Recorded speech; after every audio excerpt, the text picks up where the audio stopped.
Imagine a God who is unchanging, perfect, and completely self-sufficient. This is an idea in many religious traditions, particularly in classical theism. One of the most difficult and fascinating aspects of this idea is something called Divine Impassibility. Divine Impassibility is the belief that God does not experience pain, suffering, or emotional change in any way. This might seem strange or even troubling at first, but it is a concept that is rooted in theology, aiming to pressure certain beliefs about God's nature.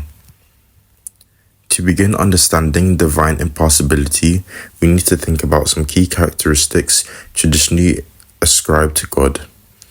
First, there's immutability, the belief that God does not change. Change in this sense would imply that God could improve or decline, which would contradict the belief that God is perfect. If God could change, he wouldn't be perfect in all ways, since a change would mean that moving from one state to another, perhaps from less good to more good, or from one emotional state to another. Therefore, divine impassibility suggests that God cannot undergo any emotional change because that would be a form of change undermining his immutability. Another important idea is simplicity. When theologians say God is simple, they don't mean simple in the sense of being easy to understand. Instead, they mean that God is not made up of parts of different components. God is holy, unified, and consistent. Emotions as we experience them often involve change and division within ourselves. We can be happy one moment, sad the next, or even feel a mix of emotions. For God, according to the idea of simplicity, this kind of emotional complexity and change is not possible. If God were to feel emotions in a way similar to humans, it would suggest that his nature could be divided or altered. Another reason for divine impassibility is related to aseity. This means that God exists in and of himself, completely independent of anything else. If God could be emotionally affected by the world, if you could be moved from sadness or joy by what happens in creation, it would imply that he is in some way dependent on the world. But the doctrine of aseity holds that God is entirely self-sufficient and does not need anything outside of him to exist or to be complete. Therefore, God could not be emotionally influenced by the world without contradicting his aseity. One of the biggest challenges with the idea of divine impassibility comes from the Bible itself. Throughout the scriptures, God is often described as having emotions. We read about God's anger, his love, his compassion, and even his grief. For example, in the book of Genesis, God is grieved by the wickedness of humanity before the flood.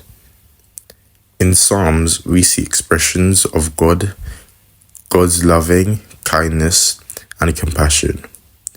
These descriptions make God seem deeply emotionally and engaged with the world. So, how do we reconcile these descriptions with the idea that God is impassible? One common approach is to interpret these descriptions as metaphorical. In this view, when the Bible says that God is angry or grieved, it is speaking in human terms to help us understand God's interactions or attitudes. This does not mean God literally experienced these emotions, but rather that the terms are used to describe how God's will and character are expressed in relation to human actions.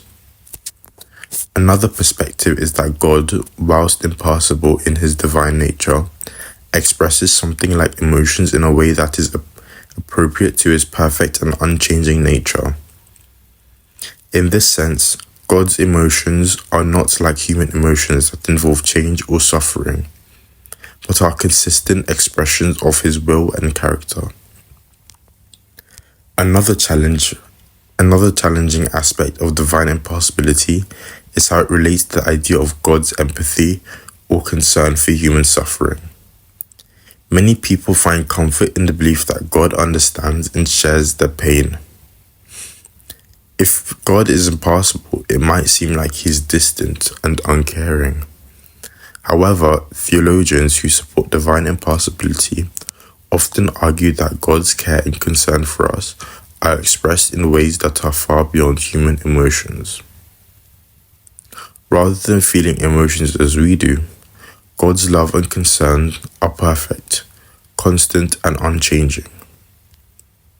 His impassibility does not mean he is less caring, but that his care is not subject to the weakness and changes that human emotions often involve.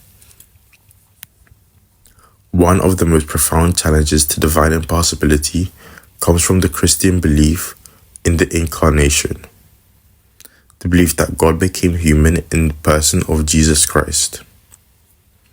Jesus, as fully God and fully human, experienced suffering, pain, and even death.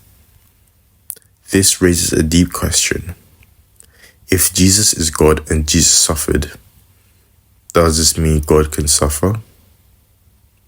For many Christians, the answer involves distinguishing between Jesus' human and divine natures. In his human nature, Jesus experienced all the emotions and suffering of human life.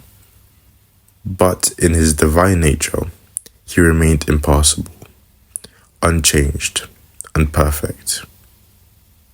This view seeks to maintain the belief that God is unchanging and perfect, while also affirming the reality of Jesus' human experiences.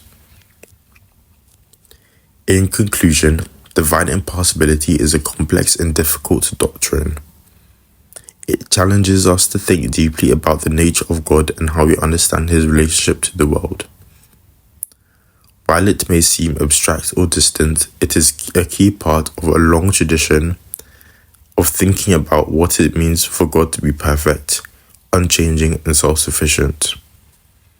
For those who embrace this doctrine, it offers a way to affirm that God's love, care, and justice are constant and unwavering, even if they are expressed in ways that go beyond our human understanding.